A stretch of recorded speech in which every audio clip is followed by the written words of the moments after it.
ভুতুড়ে ভোটার মুখ্যমন্ত্রী মমতা বন্দ্যোপাধ্যায় বারবার সরব হয়েছেন। রাজ্যের বিরোধী দলগুলিও নির্বাচন কমিশনের দরবার করেছেন। ভুয়ো ভোটার রুখতে সচেষ্ট হয়েছে নির্বাচন কমিশন। কালীগঞ্জে উপনির্বাচনের আগে মঙ্গলবার থেকেই শুরু হলো ভোটার তালিকা সংশোধনের কাজ। তালিকা পরিমার্জনের কাজে যুক্ত করা হয়েছে বিএলওদের। অন্যদিকে ভোটার তালিকা সংশোধন নিয়ে এদিন রাজ্য নির্বাচন কমিশন দফতরে হলো সর্বদল বৈঠক। ভুয়ো ভোটারের অভিযোগ নিয়ে একাধিকবার নির্বাচন কমিশনে অভিযোগ জানিয়েছে শাসক এবং বিরোধী দলগুলি। একদিকে জাতীয় নির্বাচন কমিশন, অন্যদিকে এ রাজ্যের মুখ্য নির্বাচনী আধিকারিকের দফতরেও একাধিকবার নির্দিষ্টভাবে বিভিন্ন বিধানসভা ভিত্তিক সেই ভুয়ো ভোটারের তথ্য জমা দিয়ে অভিযোগ জানানো হয়েছে। 2026 বিধানসভা নির্বাচনের আগে রাজ্যের বকেয়া উপনির্বাচনগুলি হওয়ার সম্ভাবনা। নদিয়ার কালীগঞ্জের তৃণমূল বিধায়ক নাসির উদ্দিন আহমেদের মৃত্যুতে আসনটি ফাঁকা।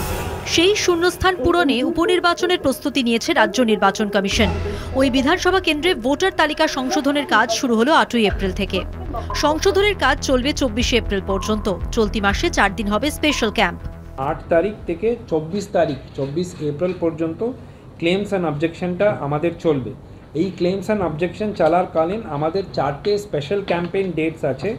12 এপ্রিল, 19 এপ্রিল, 13 এপ্রিল আর 20 এপ্রিল। ভুতুড়ে ভোটার তালিকা নিয়ে সরব হয়েছে শাসক দল থেকে বিরোধী দলগুলি। ভুয়ো ভোটার রুখতে সচেষ্ট হয়েছে নির্বাচন কমিশন। মঙ্গলবার উপনির্বাচন ইস্যুতে মতামত জানতে সর্বদল বৈঠক ডাকে মুখ্য নির্বাচন আধিকারিক। এদিন ভোটার তালিকা সংশোধন প্রসঙ্গে সরব হয়েছেন সব রাজনৈতিক দল। আমার দলের তরফ থেকে আমরা আবার বলেছি যে এবছর আমরা আইডেন্টিফাই করেছি অনেক একই এপিক নাম্বারে একাধিক ভোটার, সেইটা যাতে বাদ যায় এবং যারা এই কাজটা করেছেন তাদের জন্য রেসপন্সিবিলিটি ফিক্স আপ করা যায়। ভোটার তালিকা সংশোধনের পাশাপাশি রাজ্যের বকেয়া উপনির্বাচন করার দাবি জানিয়েছে সিপিআইএম। আমরা শুধু স্ট্যাটুটারি ডিউটি পালন করছি, অ্যাকচুয়াল রিয়ালিটিতে পশ্চিমবাংলার ভোটার লিস্টকে স্যানিটাইজ করবার যে দরকার, অ্যাকচুয়াল ভোটটা নির্বিঘ্নে করার জন্য যা যা দরকার গত 8-10 বছরে বোঝা গেছে। একই বিধানসভায় ভোটার তালিকায় একাধিক নাম নিয়ে সরব হয়েছে কংগ্রেস। ভোটার লিস্টে আমরা কন্টিনিউয়াসলি ডেড ভোটারদের নাম বাতিল করার জন্য অ্যাপ্লিকেশন ফর্মস দিচ্ছি, জমা করছি, কিন্তু কোনো এক অজ্ঞাত এবং অজানা কারণে সেই ডেড ভোটার্সরা ভোটার লিস্টে রয়ে যাচ্ছে। কালীগঞ্জে উপনির্বাচনের আগে এদিন ওই বিধানসভা কেন্দ্রে মৃত ভোটার ও ভুয়ো ভোটার নিয়ে সরব হয়েছে বিজেপি।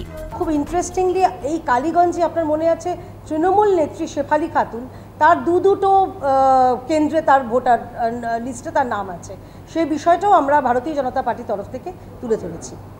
তো মুখ্য নির্বাচনী আধিকারিক আমাদের আশ্বস্ত করেছেন যে এই বিষয়টা তারা অত্যন্ত মানে গম্ভীরতা খুব সিরিয়াসলি দেখবেন।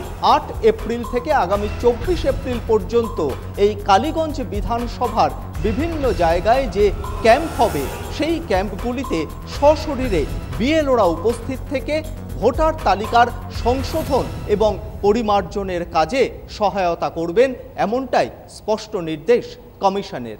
ফলে ভুয়ো ভোটার রুখতে যথেষ্ট সচেষ্ট হয়েছে এবার নির্বাচন কমিশন। ক্যামেরায় মৃন্ময় চক্রবর্তীর সঙ্গে সত্যসুন্দর ভট্টাচার্য, কলকাতা টিভি।